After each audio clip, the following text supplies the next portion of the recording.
ஓம் சாந்தி. இன்றைய அழகான முரளியில் அற்புதமாக பாபா என்ன சொல்ல வராருன்னு பார்க்கலாம் வாங்க. நம்ம லௌகீக பந்தனங்கள் அனைத்தையும் விடுத்து சம்பந்தங்களில் எல்லாரையும் கொண்டு வந்து சுகத்திற்கான வழியை வந்து நம்ம காட்ட வேண்டும் அப்படின்னு பாபா சொன்னாங்க. இன்றைக்கு நாம் எதெல்லாம் எனது எனது அப்படின்னு சொல்லிட்டு இருக்கிறோமோ, நாளைக்கு இந்த சரீரத்தோடு கூடவே எல்லாமே இந்த நம்மளை விட்டு போயிடும். இந்த உலகம் அப்படியே தீப்பிடிக்க போகுது அப்படின்னு பாபா சொல்கிறாங்க. அதனால் யார் மீதும் பற்றுதல் வைக்கக்கூடாது, யார் மீதும் மனதை லயிக்க வைக்கக்கூடாது அப்படின்னு பாபா சொல்கிறாங்க. நம்ம எல்லாருமே பயமற்றவராக ஆக வேண்டும். பாருங்க, ரஜோவில் வந்திருக்கக்கூடிய சன்னியாசிகள் கூட காட்டுக்கு போனாங்க, எதை கண்டு பயப்படாமல் இருந்தாங்க. இப்போது சாக்ஷாத் பரம்பொருள் பரமாத்மா நம்ம கூட இருக்காங்க, நாம் எதுக்கும் பயப்படக்கூடாது. பாபா அடுத்தது கன்யாஸ்க்கு சொல்கிறாரு, வேதாந்தி சகோதரி மாதிரி உண்மையை வந்து எடுத்து சொல்பவர்களாக ஆக வேண்டும் அப்படின்னு சொல்கிறாரு. எந்த ஒரு சூழ்நிலையிலும் நம்ம ஒரு ஜான் வைத்த பார்க்க வேண்டியதில்லை, கண்டிப்பாக பாபா அதற்கான போஜன் கொடுப்பாரு. அதனால் எந்த இடத்துல எதை சொல்லணுமோ அதை கண்டிப்பாக நாம் தைரியமாக சொல்ல வேண்டும் அப்படின்னு பாபா சொல்கிறாங்க. அடுத்தது பாபா சொல்கிறாங்க, 2 பூனைகள் ஒன்றோடு ஒன்று சண்டையிட்டு கொண்டது. கடைசியில் வெண்ணெய் வந்து கிருஷ்ணர் கைக்கு போச்சு. இதனுடைய உண்மையான அர்த்தம் என்ன? ரஷ்யா, அமெரிக்கா போன்ற நாடுகள் எல்லாம் சண்டையிடும், ஆனால் கடைசியில் அரசாட்சி யார் கைக்கு வரப்போகுது? கிருஷ்ணருடைய கைக்கு வரப்போகுது. கிருஷ்ணர் கூட யாரெல்லாம் ஜென்மம் எடுக்க போகிறாங்களோ அந்த ராஜ்யம் அவர்கள் கையில் வரப்போகுதுங்கிற விஷயத்த பாபா இந்த இடத்துல உணர்த்துறாரு. நம்ம இப்போது எதிர்கால வருமானத்திற்கான சம்பாத்தியம் செய்யக்கூடிய ஒரு அழகான தருணம் இது. ஏழைகள் வந்து 8 அணாவை கொடுத்து மிகப்பெரிய ஒரு செங்கல்லாவது வாங்கி வைங்க அப்படின்னு சொல்கிறாங்க. அதுபோல் ஒரு பிடி அவள் கொடுத்து குஷேலர் வந்து மாளிகை வாங்கினது போல் ஏழைகளுக்கு அவ்வளோதான் முடியும். ஆனால் அவர்கள் வருங்காலத்தினுடைய வருமானத்தை வந்து சம்பாதித்து கொண்டு இருக்கிறார்கள் அப்படிங்கிற விஷயத்தையும் பாபா சொல்கிறாங்க. வாங்க இன்றைய முரளியை விரிவாக கேட்கலாம். 4/6/2024 காலை முரளி பாப்தாதா மதுபன். தலைப்பு: இனிமையான குழந்தைகளே, இப்போது இந்த சீச்சி அசுத்தமான உலகத்திற்கு நெருப்பு பிடிக்கப் போகிறது. எனவே சரீரத்துடன் சேர்ந்து எதையெல்லாம் நீங்கள் எனது எனது என்று கூறுகின்றீர்களோ இதை மறந்துவிட வேண்டும். இதன் மீது மனதை ஈடுபடுத்தக்கூடாது. கேள்வி: தந்தை உங்களை இந்த துக்க தாமத்தின் மீது ஏன் வெறுப்படைய வைக்கிறார்? பதில்: ஏனெனில் நீங்கள் சாந்தி தாமம் சுகதாமம் செல்ல வேண்டும். இந்த அசுத்தமான உலகத்தில் இப்பொழுது இருக்க வேண்டியதில்லை. ஆத்மா சரீரத்திலிருந்து பிரிந்து வீடு சென்றுவிடும்.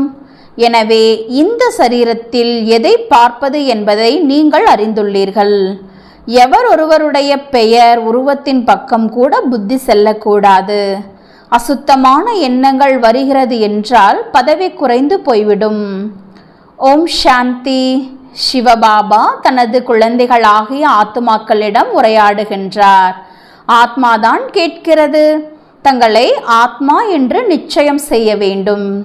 நிச்சயம் செய்த பின் எல்லையில்லாத தந்தை வந்துவிட்டார் என்பதை அனைவரையும் அழைத்து புரிய வைக்க வேண்டும். துக்கத்தின் பந்தனத்திலிருந்து விடுவித்து சுகத்தின் சம்பந்தத்தில் அழைத்து செல்கின்றார். சம்பந்தம் என்று சுகத்திற்கும் பந்தனம் என்று துக்கத்திற்கும் கூறப்படுகிறது. இப்போது இங்கு மற்றவருடைய பெயர், ரூபம் ஆகியவற்றில் மனதை பறிகொடுக்காதீர்கள். பாபா சொல்றாங்க, உலகத்துல நமக்கு லௌகிக்கா அமர்ந்திருக்கக்கூடியது எல்லாத்தையுமே பந்தனம் அப்படின்னு சொல்றோம். பாபா குழந்தை ஆனதுக்கு அப்புறம் இங்க இருக்கக்கூடிய ஒவ்வொரு தேவ ஆத்மாக்களும் நம்மளுடைய சம்பந்தத்தில் வருகிறார்கள்.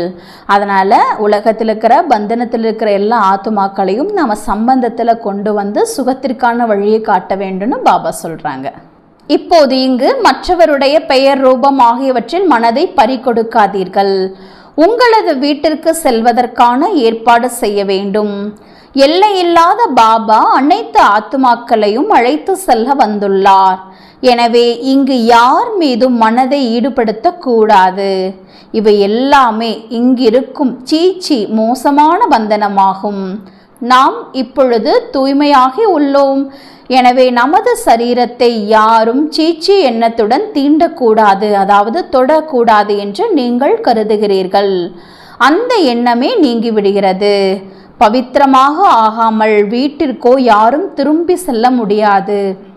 அதாவது பரந்தாமம், முக்தி தாமம் அப்படிங்கிறது பவித்திர லோகம்.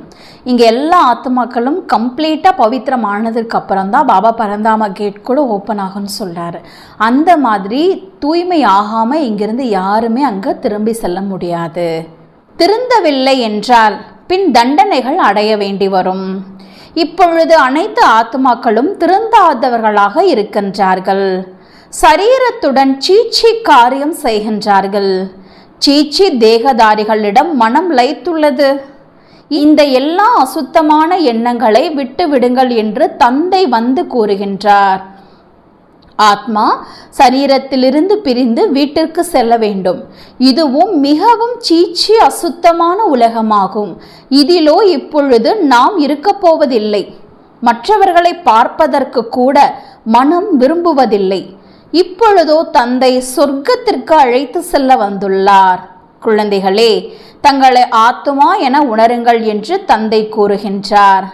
பவித்திரமாக ஆகுவதற்கு தந்தையை நினைவு செய்யுங்கள். எந்த ஒரு தேகதாரி மீதும் மனதை லயிக்க செய்யாதீர்கள். முற்றிலும் பற்று நீங்கிவிட வேண்டும். கணவன் மனைவிக்கிடையே மிகுந்த அன்பு இருக்கும். ஒருவரை ஒருவர் பிரிந்து இருக்க முடியாமல் இருப்பார்கள். இப்பொழுதோ தங்களை ஆத்மா, சகோதர சகோதரன் என்று உணர வேண்டும். அசுத்தமான எண்ணங்கள் இருக்கக்கூடாது. இப்போது இது வைஷ்யாலயமாகும் என்று பாபா புரிய வைக்கின்றார். விகாரங்கள் காரணமாகவே நீங்கள் முதல் இடை கடை துக்கம் அடைந்துள்ளீர்கள். தந்தை மிகவுமே வெறுப்பூட்டுகிறார். இப்பொழுது நீங்கள் செல்வதற்காக கப்பலில் அமர்ந்துள்ளீர்கள். நாம் இப்பொழுது தந்தையிடம் செல்கிறோம் என்று ஆத்மா புரிந்திருக்கிறது. இந்த முழு பழைய உலகம் மீது வைராகியம் உள்ளது. இந்த சீச்சி உலகம், நரகம், வைஷ்யாலயத்தில் நாம் இருக்க வேண்டாம். எனவே விஷத்திற்காக அசுத்தமான எண்ணங்கள் வருவது மிகவும் மோசமானது. பதவியும் மோசமானதாக ஆகிவிடும். நான் உங்களை மலர் போன்ற உலகத்திற்கு, சுகதாமத்திற்கு அழைத்து செல்ல வந்துள்ளேன் என்று தந்தை கூறுகின்றார். நான் உங்களை இந்த வைஷ்யாலயத்திலிருந்து வெளியேற்றி சிவாலயத்திற்கு அழைத்து செல்வேன். எனவே இப்போது புத்தியின் தொடர்பு புது உலகத்தின் மீது இருக்க வேண்டும். எவ்வளவு குஷி இருக்க வேண்டும்.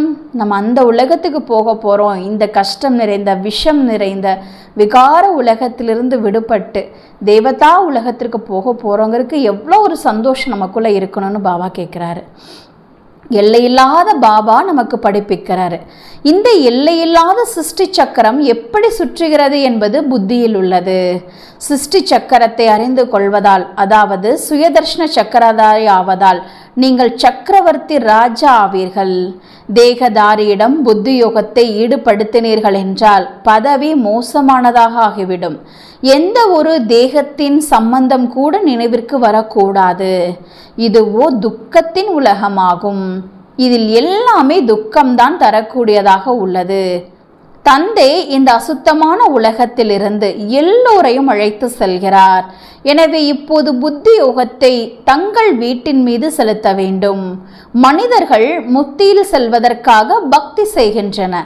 ஆத்துமாக்களாகிய நாம் இங்கு இருக்க போவதில்லை என்று நீங்களும் கூறுகின்றீர்கள். நாம் இந்த சீச்சி சரீரத்தை விட்டு நமது வீடு செல்வோம். இதுவே பழைய செருப்பு ஆகும். தந்தையை நினைவு செய்ய பின்பு இந்த சரீரம் விடுபட்டு விடும்.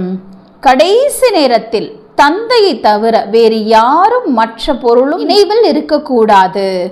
இந்த சரீரத்தை இங்கேயே விட வேண்டும். சரீரம் போய்விட்டது என்றால் எல்லாமே போய்விட்டது. தேகத்துடன் சேர்ந்து எதையெல்லாம் நீங்கள் எனது எனது என்று கூறுகின்றீர்களோ அவை அனைத்தும் மறந்துவிட வேண்டும். இந்த சீச்சி உலகத்திற்கு நெருப்பு பிடிக்க போகிறது. இந்த சரீரம் அப்படின்னு நினைக்கும் போது தான் உறவுகள், உடைமைகள், வேலை, பதவி எல்லாமே இருக்குது.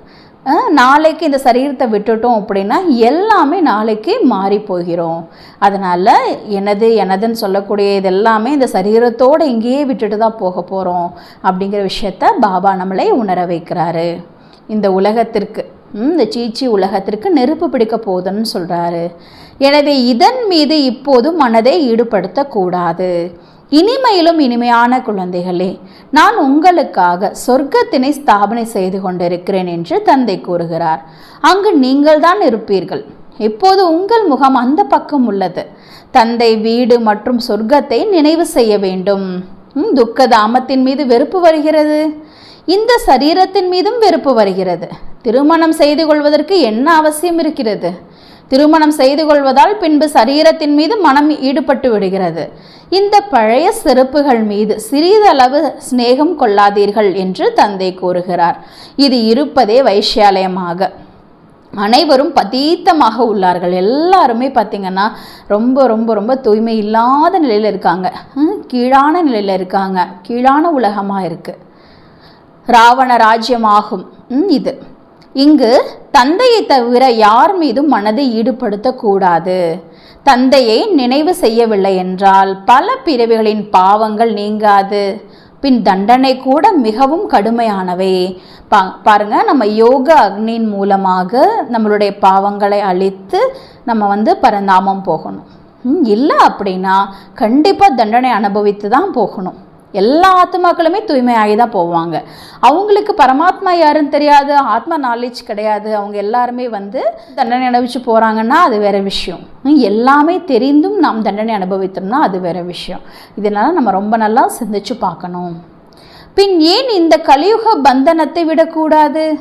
பாபா இந்த எல்லையில்லாத விஷயத்தை எல்லோருக்கும் புரிய வைக்கிறார். ரஜோ பிரதான சந்நியாசிகள் இருக்கும் பொழுது உலகம் அசுத்தமாக இருக்கவில்லை. பாருங்க, ரஜோ பிரதான சந்நியாசம் தான் எப்போ வருது? சொர்க்கம் முடிந்த உடனே பக்தி ஆரம்பமாகுது, அப்போ வருது. காடுகளில் வசிச்சுட்டு இருந்தாங்க. எல்லோருக்கும் கவர்ச்சி ஏற்பட்டு கொண்டு இருந்தது. மனிதர்கள் அங்கு சென்று அவர்களுக்கு உணவு அனுப்பி கொண்டிருந்தார்கள். பயமற்றவர்களாக இருந்தார்கள். பாருங்க, ரஜோகுண சன்னியாசிகள் எல்லாம் இப்படி இருந்தாங்க, பயம் இல்லாமல் இருந்தாங்க. நீங்களும் பயமற்றவராக வேண்டும். பாருங்க, இந்த உலகம் தீப்பிடித்து எரிய போகுது. எது மேலேயும் பற்றுதல் இல்லை. எதற்காக நீங்கள் பயப்படுறீங்க? நமக்கு சர்வ சக்திவான் பாபா நம்மோடு இருக்கிறார். அதனால் இந்த மாதிரி பயத்தை கூட நாம் விட வேண்டும். இதில் மிகுந்த விசால புத்தி வேண்டும். தந்தையிடம் வரும்போது குழந்தைகளுக்கு குஷி ஏற்படுகிறது. நாம் எல்லையில்லாத அப்பா கிட்ட இருந்து சுகத்தின் ஆஸ்தியை பெறுகின்றோம். இங்கு எவ்வளவு துக்கமாக உள்ளது. அநேகமாக அசுத்தத்திலும் அசுத்தமான வியாதிகள் ஏற்படுகின்றன. பாருங்க, சொல்லவே முடியாத அளவுக்கு வியாதிகள்லாம் வந்துட்டே இருக்குது. தந்தை உங்களை எங்கு அழைத்து செல்கிறார் என்றால் அங்கு துக்கம், நோய் ஆகியவற்றின் பெயரே இருக்காது என்று தந்தை உத்தரவாதம் கொடுக்கிறார். அரை கல்பத்திற்கு உங்களை ஆரோக்கியமானவராக ஆக்குகின்றார். இங்கு மற்றவர்களிடம் கூட மனதை ஈடுபடுத்தினீர்கள் என்றால் மிகவும் தண்டனைகள் பெற வேண்டும். அந்த மனிதர்கள் 3 நிமிடம் மௌனம் என்று சொல்கிறார்கள். உலகத்தில் 3 நிமிஷம் மௌனம் இருக்காங்க. நீங்கள் புரிய வைக்கணும். கூறுங்கள், மௌனத்தால் மட்டும் என்ன ஆகும்? இதுவோ விகர்மங்களை விநாசம் செய்ய வேண்டிய தந்தையை நினைவு செய்ய வேண்டும். 3 நிமிட அமைதினால எந்த பிரயோஜனமே இல்லை. நீங்கள் போய் அவங்கக்கிட்ட நீங்கள் சொல்லுங்கள், தந்தையை நினைவு செய்வதனால்தான் நம்ம முழுமையான அமைதியை அனுபவம் செய்ய முடியும் அப்படிங்கிறத பாபா சொல்கிறாங்க. நீங்கள் எந்த அளவுக்கு தந்தையாகிய இறைவனை நினைவு செய்வீங்களோ அந்த அளவுக்கு உங்களுடைய பாவங்கள் எல்லாம் அழியும் அப்படின்னு சொல்கிறாரு. அமைதியின் வரம் அளிப்பவர் தந்தையாவார். அவரை நினைவு செய்யாமல் அமைதி எப்படி கிடைக்கும்? அவரை நினைவு செய்யாதீர்கள் என்றால் ஆஸ்தி கிடைக்குமா?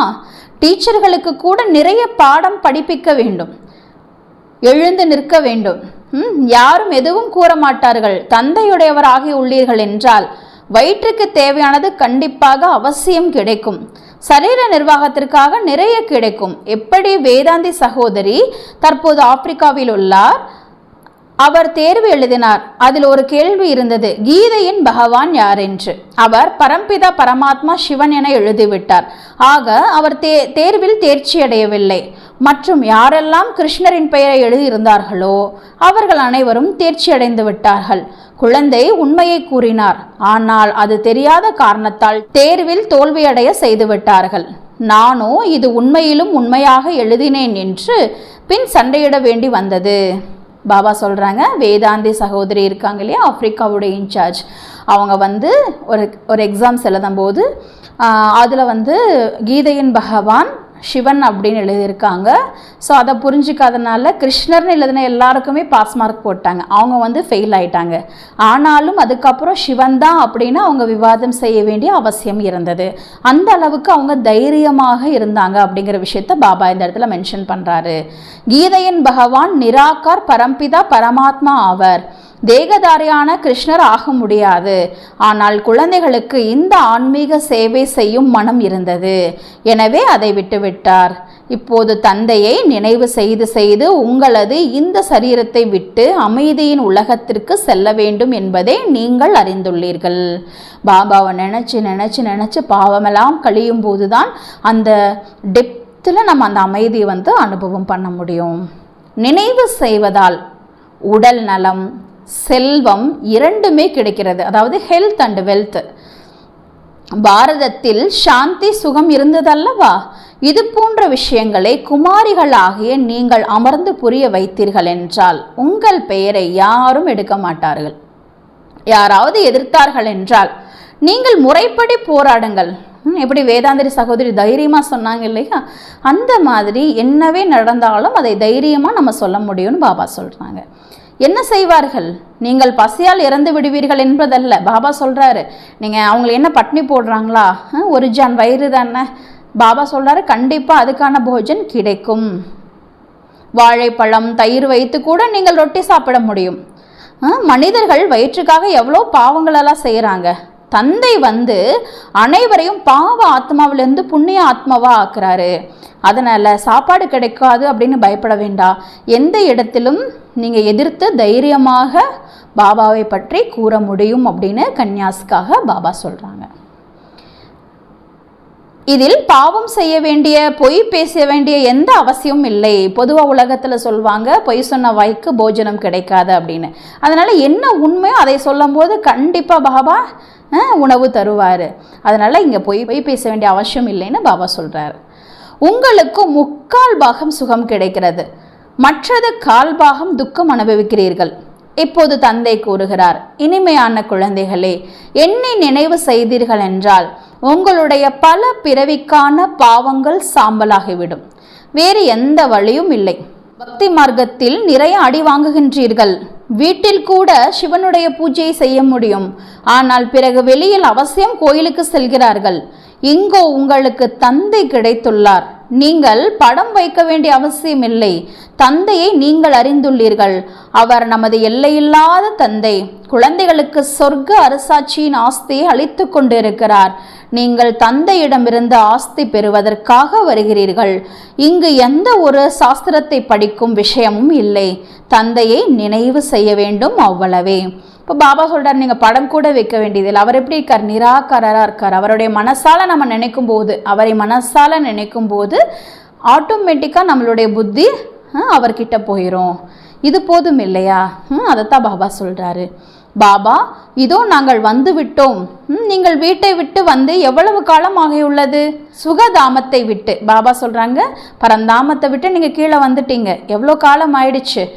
சத்யுகம் திரேதாவையும் கடந்து வந்ததுக்கு அப்புறம் 63 பிறவிகள் ஆகின.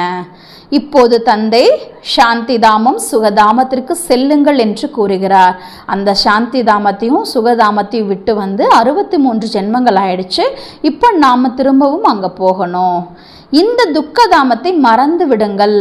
சாந்தி தாமம் சுகதாமத்தை நினைவு செய்யுங்கள். வேறு எந்த கஷ்டமான விஷயமும் இல்லை. சிவ பாபாவிற்கு ஒரு சாஸ்திரம் ஆகியவை படிக்க வேண்டிய அவசியம் இல்லை.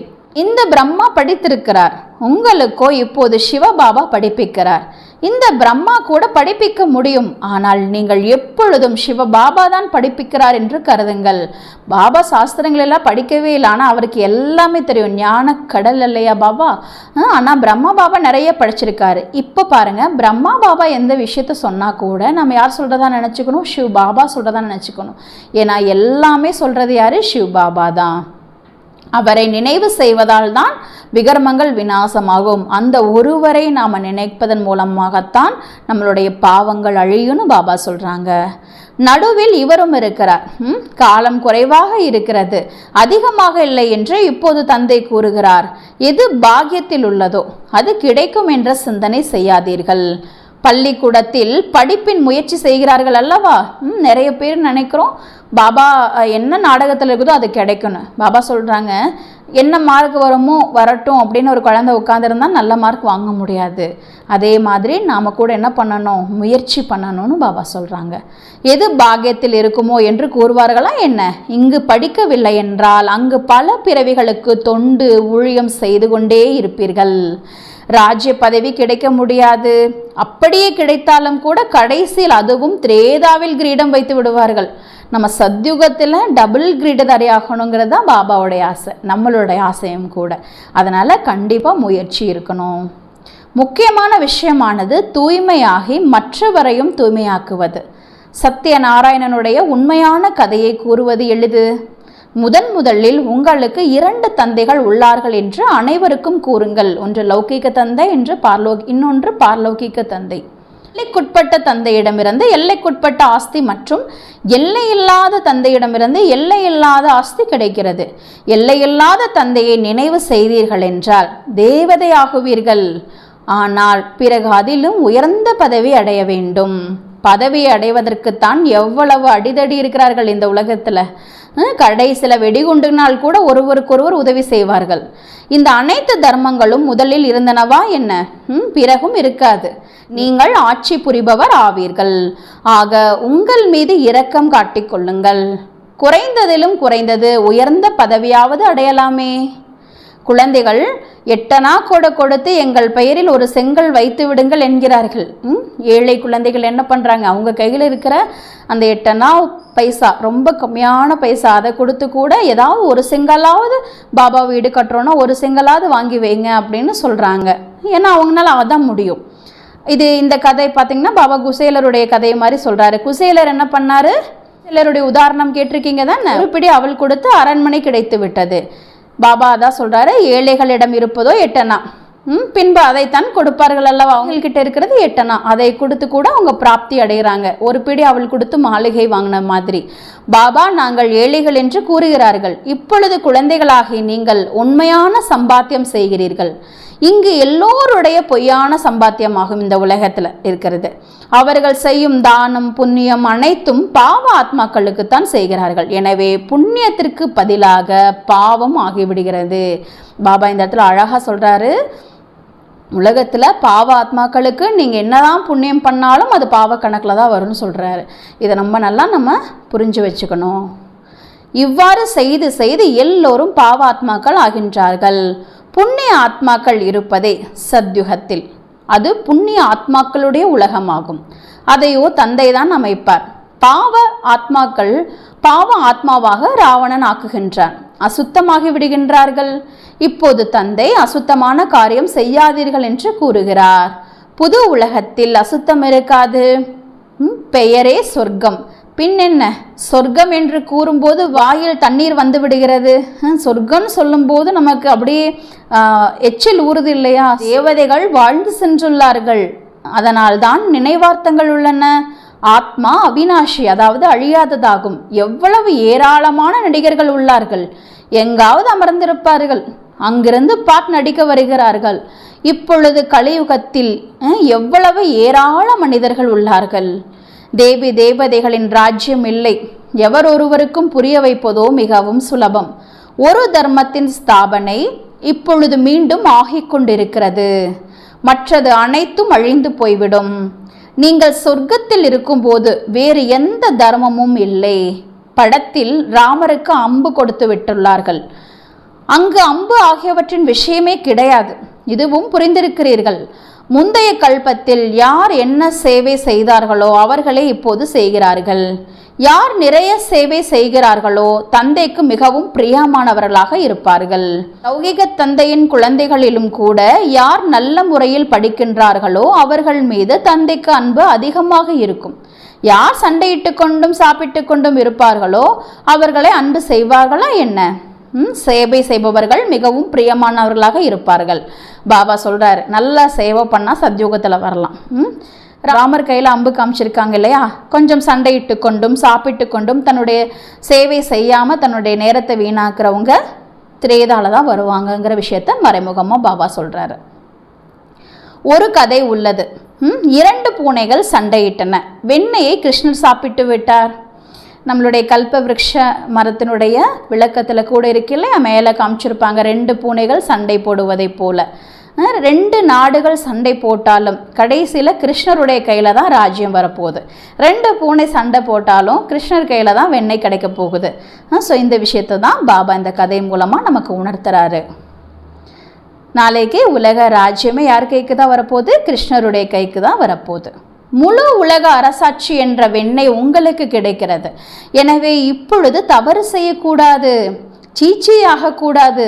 சொர்க்கத்துக்கு எஜமானராக போகிறோம் இல்லையா, அதனால் பாபா சீச்சி ஆகக்கூடாதுன்னு சொல்கிறாரு. இதற்கு பின்னால் சென்று ராஜ்யத்தை இழக்காதீர்கள்.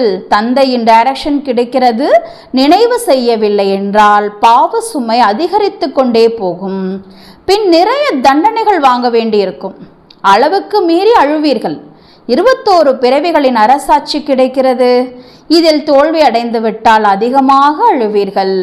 பிறந்த வீடும் சரி புகுந்த வீடும் சரி நினைவில் 2ம் செய்யக்கூடாது என்று பாபா கூறுகிறார். வருங்காலத்தில் புதிய வீட்டைத்தான் நினைவு செய்ய வேண்டும். எல்லாருக்கும் சொல்றாங்க, பிறந்த உலகத்தில் பிறந்த வீடாக இருந்தேன்னா புகுந்த வீடாக இருந்தேன்னா எதையும் நினைக்கக்கூடாது. வருங்காலத்தில் நம்ம எந்த வீட்டுக்கு போக போகிறோம் அதை மட்டும்தான் நினைவு செய்யணும்னு பாபா சொல்கிறார்.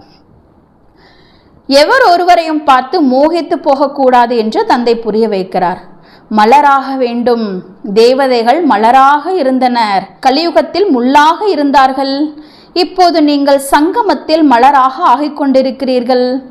யாருக்குமே துக்கம் கொடுக்கக்கூடாது. இங்கு அதுபோல ஆனீர்கள் என்றால் அப்போதுதான் சத்யுகத்திற்கு செல்வீர்கள். நல்லது. இனிமையிலும் இனிமையான காணாமல் போய் கண்டெடுக்கப்பட்ட செல்ல குழந்தைகளுக்கு தாயும் தந்தையும் ஆகிய பாப் தாதாவின் அன்பு நினைவுகள் மற்றும் காலை வணக்கம். ஆன்மீக குழந்தைகளுக்கு ஆன்மீக தாய் தந்தையின் நமஸ்காரம். ஆன்மீக தாய் தந்தைக்கு ஆன்மீக குழந்தைகளினுடைய நமஸ்தே நமஸ்தே நமஸ்தே. தாரணைக்கான முக்கிய சாரம்: கடைசி காலத்தில் ஒரு தந்தையை தவிர வேறு யாருமே நினைவிற்கு வரக்கூடாது. அதற்காக இந்த உலகத்தில் யார் மீதும் மனதை லயிக்க விடக்கூடாது. சீச்சி சரீரங்கள் மீது அன்பு கொள்ளக்கூடாது. கலியுக பந்தனங்களை துண்டித்து விட வேண்டும். 2. விசால புத்தி உடையவராகி பயமற்றவராக வேண்டும். புண்ணிய ஆத்மா ஆவதற்கு இப்போது எந்த ஒரு பாவமும் செய்யக்கூடாது. வயிற்றுக்காக பொய் பேசக்கூடாது. ஒரு பிடி அவளை பயனுள்ளதாக ஆக்கி உண்மையிலும் உண்மையான சம்பாத்தியம் சம்பாதிக்க வேண்டும். தங்கள் மீது இரக்கம் காட்ட வேண்டும். வரதானம்: பரமாத்ம லகன், அதாவது ஈடுபாட்டின் மூலமாக சுயம் தங்களையும் உலகத்தையும் நிர்விக்னமாக, அதாவது தடையற்றவராக ஆக்கக்கூடிய தபஸ்வி மூர்த்தி ஆவீர்களாக. ஒரே ஒரு பரமாத்மா லகன் அதாவது ஈடுபாட்டில் இருப்பதுதான் தபஸ்யா தவமாகும். இந்த தவத்தின் பலன்தான் சுயம் தங்களையும் உலகத்தையும் எதிர்காலத்திற்குமாக தடையற்றவராக ஆக்க முடிந்ததாக இருக்கும். நிர்விக்னமாக இருப்பது மற்றும் நிர்விக்னமாக ஆக்குவதுதான் உங்களது உண்மையான சேவையாகும். இது அநேக விதமான தடைகளிலிருந்து அனைத்து ஆத்துமாக்களையும் விடுதலையாக்குகிறது. அப்பேற்பட்ட சேவாதாரி குழந்தைகள் தபஸ்யாவின் ஆதாரத்தில் தந்தையிடமிருந்து ஜீவன் முக்தியின் வரதானம் பெற்று மற்றவர்களுக்கும் கொடுப்பதற்கு நிமித்தம் அதாவது கருவியாகி விடுகிறார்கள். ஸ்லோகன்: சிதறி இருக்கும் சிநேகத்தை ஒன்றுபடுத்தி ஒரு தந்தையிடம் சிநேகம் கொண்டீர்கள் என்றால் உழைப்பிலிருந்து விடுபட்டு விடுவீர்கள். ஓம் சாந்தி.